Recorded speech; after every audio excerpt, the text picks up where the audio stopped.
Before I start this video, I want to give a quick shout out to my executive level channel members, Bad Frog, Matrigno, Monopoly Mike and Matsuda R. Thank you so much for supporting the channel.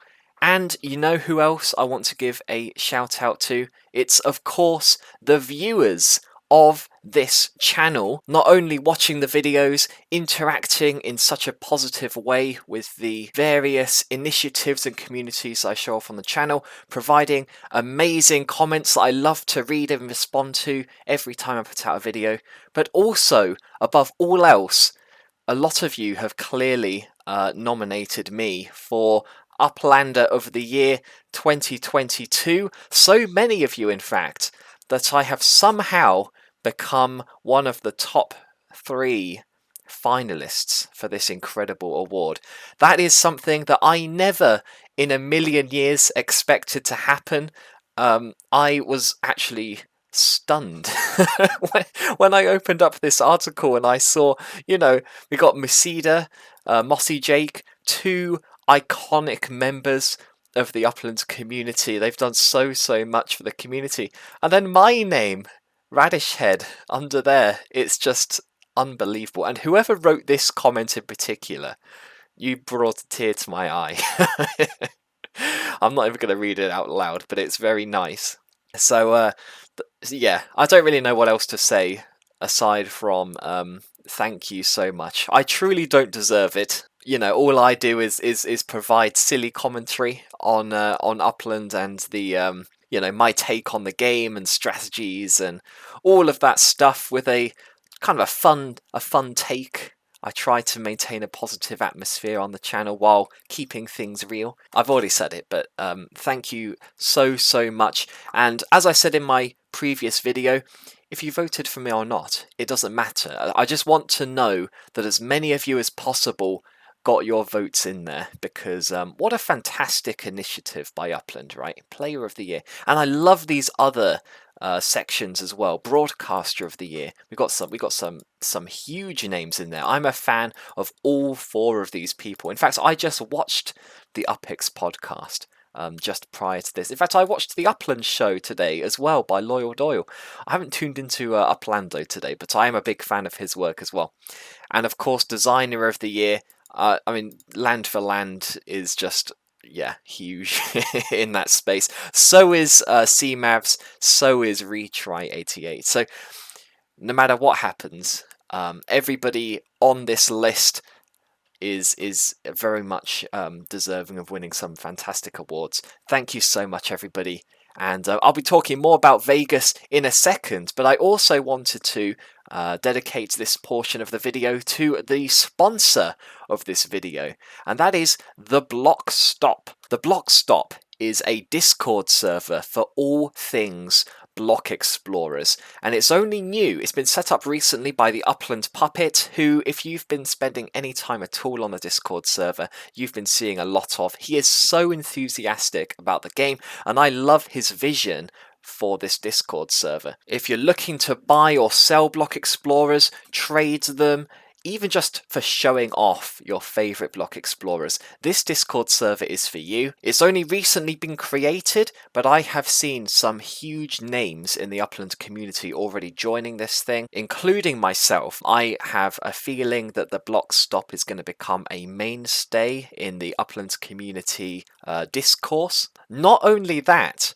but they are giving away Upland NFTs every Friday. And I know what you're thinking. You're thinking, Radish, today's Friday. Well, you understand correctly, and they are in fact giving away NFTs right now, like as this video comes out. So click the link in the description, check out the Block Stop. As Upland continues to develop, block explorers are going to become a bigger and bigger part of the game. It's going to become a bigger part of my channel, and I think having a dedicated Discord server for fans of that part of the game is a really cool thing to have. So thank you, the Block Stop, for sponsoring this video, and everybody go check out the link in the description. Back to the main topic of the video, or one of the main topics of the video, is Vegas. So I wanted to answer a couple of questions which I've been receiving a lot of.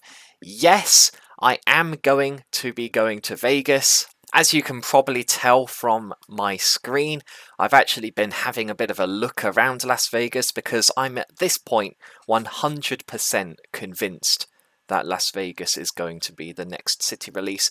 It makes sense from all of the reasons I mentioned in my previous video, but the thing which really tipped me over the edge was, I believe it was Uplando actually, did a little bit of analysis on one of the pieces of promotional material that Upland put out, and he did a bit of binary level analysis, and apparently within the code of the image itself was some binary code which, when translated into English, was something like "Welcome to the City of Lights" or something like that.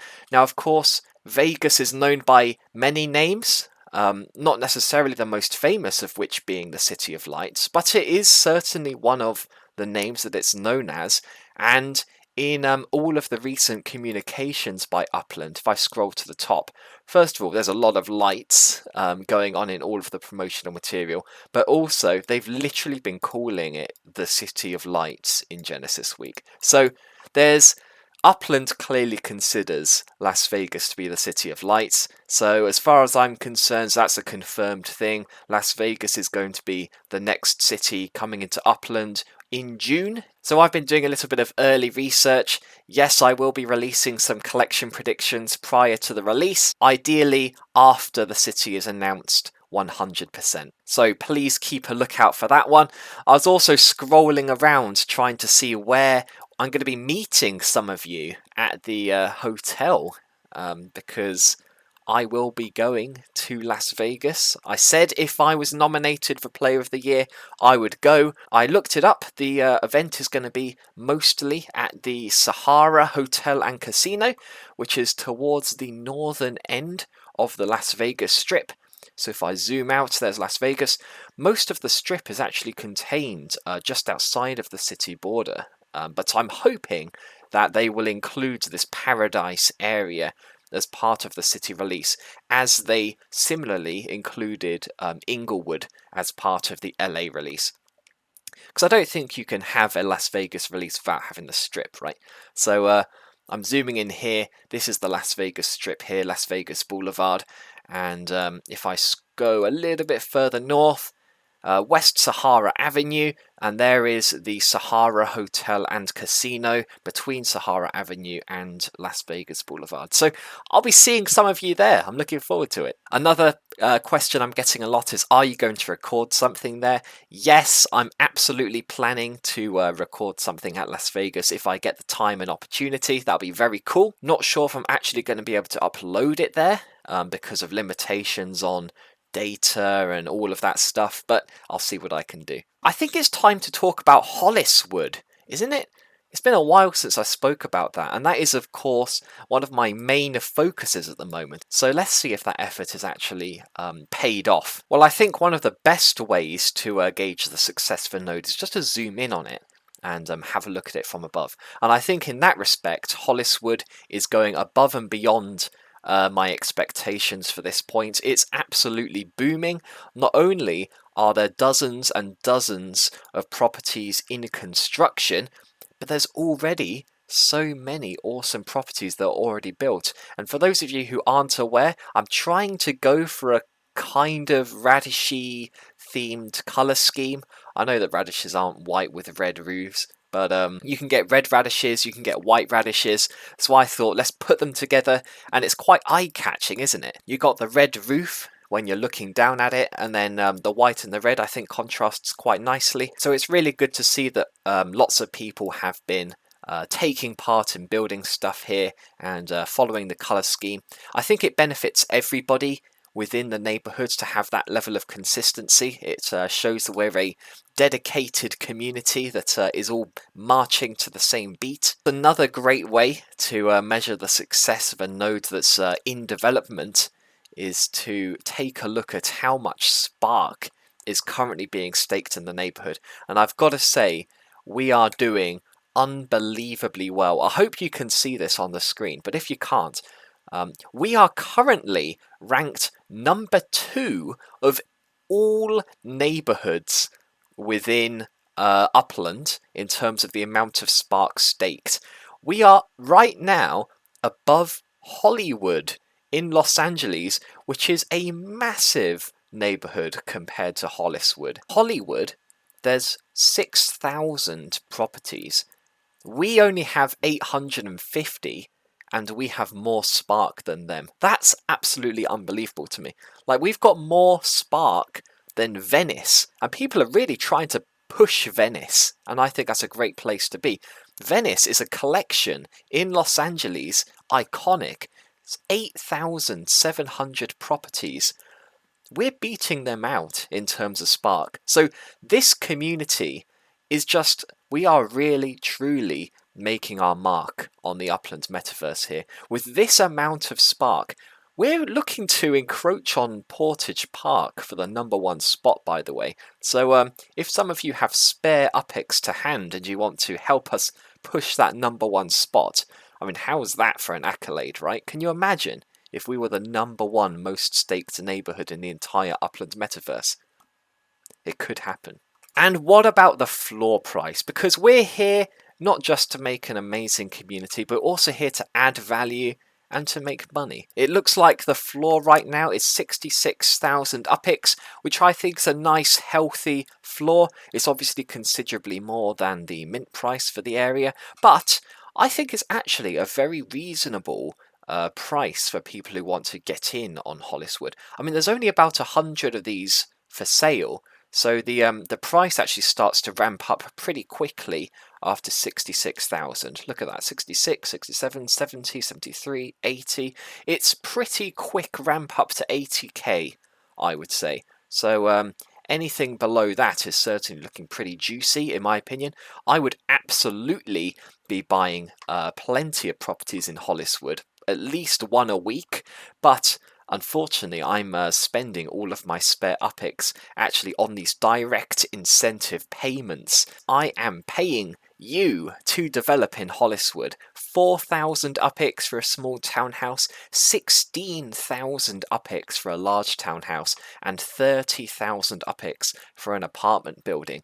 When you think about how cheap Spark is to rent right now, that is an unbelievable proposition. It's a win-win-win because you get a structure on your property increasing its value, and the whole node increases in value, which kind of compounds that effect. I literally send you UPX for doing so, and the price of Spark is so cheap right now, especially when you account for special deals like the UCC, who has kindly reached out and provided a discounted rate for people building in the Holliswood node. All you've got to do is go on the UCC Discord page. I'll have a link for that in the description, and type Holliswood in the special code section when you're filling out the form, and you'll get a special discount there. I've already paid out 264,000 UPX in incentive payments by the time I've recorded this video. Will you be the next one? Continue building in Holliswood and collect those amazing rewards. Help develop the whole community, and let's get us to the #1 spot. And I was also just thinking in general about nodes and their sort of role within Upland. I was watching an episode of Upland Development United podcast, and they kind of reminded me that the original intent of nodes wasn't just that it was one individual neighborhood that kind of got built up and everybody got really excited about it. It's called a node because it's meant to have connections with other areas and sort of create this cross-city collaboration that's all working towards the same purpose. Well, I thought our community is surely dedicated enough and large enough that we could have a proper Upland analysis community node project that spans across multiple cities. So I wanted to give the heads up now that this is not going to stop in Holliswood. Holliswood is going to be one part of a complete Upland analysis community node puzzle, and each of these nodes is going to be located in a major city. So I'm not going to do this for every city release. It's only going to be what I consider like a major city release. So Queens is my New York City one. I'm not going to do one in Los Angeles because I already have something going on with Century City. But for significant city releases, I'm going to try and carve out some kind of community node in each of those cities. I'll broadcast it on the channel and we can get together and build up all of these. And the idea is they might be specialized in different things, right? So I'm thinking Holliswood might be like a nice residential neighborhood, so people can put their personal residences here. Maybe this will be the HQ where I conduct most of my nodal operations, but then I might have one later down the line which is more of a manufacturing node. I might have one which is more of a meta-venture node. Who knows? There is so much potential, but I just wanted to give the heads up that that is the plan. I've spoken through with it with a lot of supporters of the channel, and everyone seems aligned that that is the way to go. So please be excited for that, and I think overall it will increase the value of all of the nodes because you'll be able to participate in these collaborative events that go between cities, and that's what the Upland Metaverse is all about, in my opinion. And I've also seen a lot of discussion about racetracks recently. People are getting really excited about cars, and I can see why, because obviously cars are kind of going to be launched with Genesis Week, and people are going to win the first minted car. And I was sort of thinking, what better way to connect all of these different nodes across the major cities than perhaps having some kind of racing league that contains a track in each of my Upland Analysis node cities. So let me know in the comments if that's something that you'd like to see, but I am certainly considering launching a racetrack in Holliswood and a racetrack in every future node, because Holliswood I think would be fantastic for a racetrack. It has some long straights like this one along Palo Alto Street. It has a lot of curves, which is actually quite unusual in Upland, having curved roads. It also has this roundabout. Roundabouts are super rare in America, from what I can tell. So having that there, I feel like if I was to do a racetrack in Holliswood, it's absolutely got to include this roundabout, because that's a really unique feature.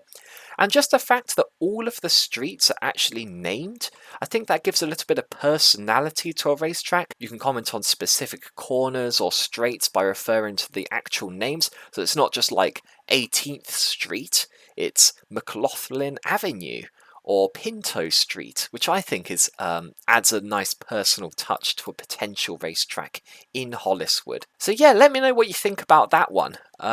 Would you like to see a Upland Analysis Racing League? I certainly would, and I'm sure a lot of you guys watching this would as well. But that was all of the things I was really musing about. If Vegas is indeed announced as the next city, keep an eye out for the collection predictions for that. Otherwise, thank you so much, not only for watching this video, but of course for nominating me for Player of the Year. You guys are unbelievably generous. And of course I want to give a thank you to the executive and director level members of the channel, Matsuda R, Monopoly Mike, Matrigno, Bad Frog, and Tishar Zing. Thank you so much for your support. Everybody, I hope you have a fantastic weekend, and I'll see you very soon in the next episode.